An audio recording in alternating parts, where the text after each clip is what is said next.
Hi, welcome back to Kelly Kuhn Physical Therapy and my Move Anywhere Anytime series. So today I wanted to just kind of keep with my blog theme for the week which was advancing some exercises for runners by using breathing into the exercise. So I'm going to do one of the exercises that I mentioned in the blog, and it's going to be a lunge, but starting from the ground. So what we would call half kneeling. This exercise is really great for runners because it mimics the way runners' feet are in running. Usually one foot is in front, one foot is behind. So we really need to train that position to have some carryover into running. This exercise is really, really good for anyone who is struggling with, back pain or hip pain or like butt or hamstring pain. Sometimes it's good for people with upper back, neck, and shoulder pain as well, because if they're doing exercises and they're not breathing well and the core is not working well, everything else works a little bit harder and takes a little extra stress and might be more irritated. So this is a good way to kind of get our core involved more into regular exercises. But this is really, really important for postpartum women. So after we've had babies, everything changes. Our diaphragm kind of gets moved out of the way when we have a baby. Things just don't work as well. And so a woman who is trying to get back to exercising but is struggling with pelvic floor issues such as leakage or diastasis, learning to breathe properly really, really can help to improve that.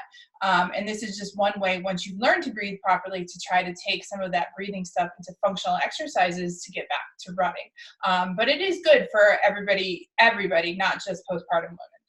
So what we're going to do is we're going to get in a half kneeling position, which I usually call the cheesy sports pose position, like when you're getting your sports picture taken. So I'm going to put my left leg up so that you can see this side of me. I'm going to go on my toes. So I don't want to be like this here. We want to use the toe. So we're going to go here. And now we're going to stack up like I talked about in the blog. So stacking up means to have the rib cage or the chest right over the pelvis. And a lot of us, especially postpartum women, tend to stand kind of with our ribs flared up. So we're pointing, our chest is pointing up towards the ceiling, and our pelvis is shifted forward this way, and our glutes get tucked under. And what that does is that we're just not getting, things aren't stacked up, so that pelvic floor mechanism doesn't work as well, and it doesn't create as much core stability. And oftentimes we have to compensate by using our abs more or other muscles more. So, and the other thing that happens is when our glutes are tucked under, they just can't work as well because they're not in the best length for them to fire to work as well as they can, or in the right timing that they need to work. So what we want to do to stack up is to think about one hand down low on our pelvis, one hand on the sternum. I kind of think about bringing this one back as the same time I'm bringing the top one forward to bring them right in line. So they're like this, and we're going to bring them like this. So here I am here, and I'm just going to stack up. Now, a lot of people, when they stack up, they'll slump, and this is not what we're talking about. We're not talking slumping. We still want to think about staying tall towards the ceiling, especially if we're getting neck pain. So up here, so imagine someone's pulling your head up. So we stack up here, but then elongate our neck to the ceiling. Now, to start the exercise, we always want to start with a good solid breath. So I want to take that breath in and feel that 360-degree expansion. So we want to feel the ribs expanding out to the side, but also the rib cage needs to expand in the back as well. So we're going to, and then I should be able to feel that breath all the way down to the pelvis, because I'm not drawing in my abs and squeezing and clenching all of this in here to keep the breath shallow. I want that breath to get all the way down here, okay? So I'm going to take my good breath in and feel that all the way down. And then before I stand up, I'm going to start exhaling. So I'm going to blow out. I use my pursed lips to kind of blow out to recruit that pelvic floor to work in a little bit, and create some resistance to the diaphragm. So I'm going to start blowing out before I lift up, and then through the whole exercise. So it's going to look like this. Stack up, tall to the ceiling, rib expansion.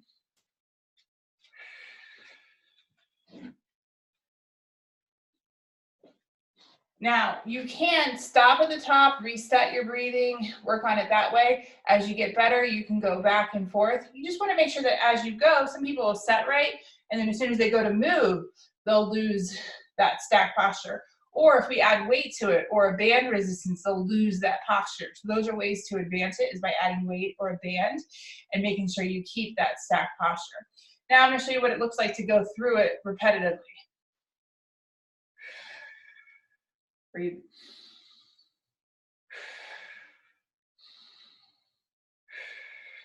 So I'm breathing in on the way down, out on the way up.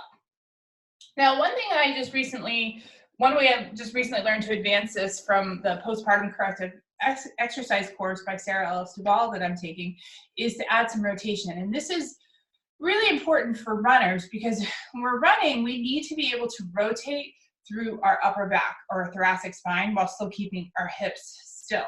So to do this, a lot of people though, well, if you watch them, they're kind of running like this and their arms are kind of chicken winging, and you see I'm not really getting a lot of rotation through here where my arms are staying in tight. And if you're doing that, then if you're doing this, you're not getting a good amount of energy transfer from this rotation down into the legs. So the legs have to work harder to propel you. So we want to work on getting good rotation in here so we can get a good energy transfer for our run. So what we can do for this, I'll do this one from the front, is we're gonna put that, go right into our stacked position. And now if I'm gonna rotate to the side of the leg that is up, because that's what we do when running, we're rotating this way. So I'm gonna take my right leg is up, I'm gonna take my left hand and put it on the outside of my right leg. And then what I can use this for is to kind of push into my knee a little bit, so my knee can push back. And that helps me to keep my knee from collapsing in, which is a big thing for runners. Their knees like to collapse in. So I'm gonna push here, I'm gonna take this hand up overhead, I'm staying tall, I'm staying stacked, breathe in, blow out. And first I'm just gonna start with rotating. Then once I get the hang of it, I can rotate and lift at the same time. Rotate, lift.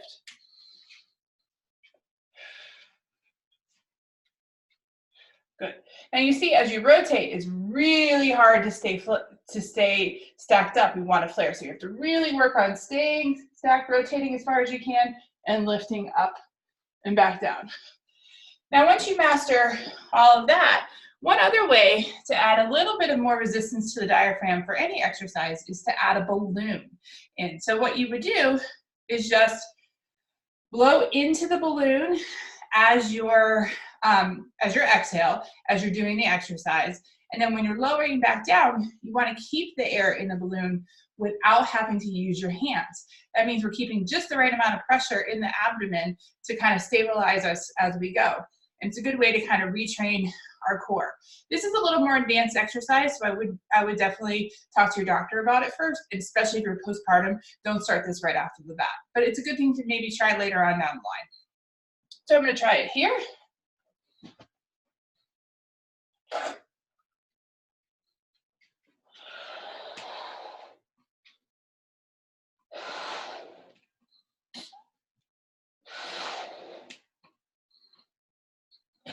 Now I like to add the balloon to any exercise.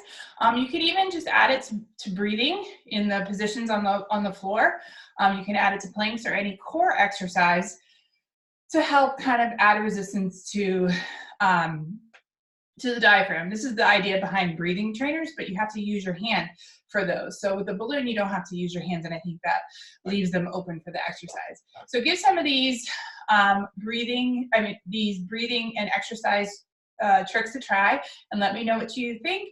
And if you need any help with any kind of postpartum leakage issues or any other running issues or running pain, please check me out at kellykuhnpt.com.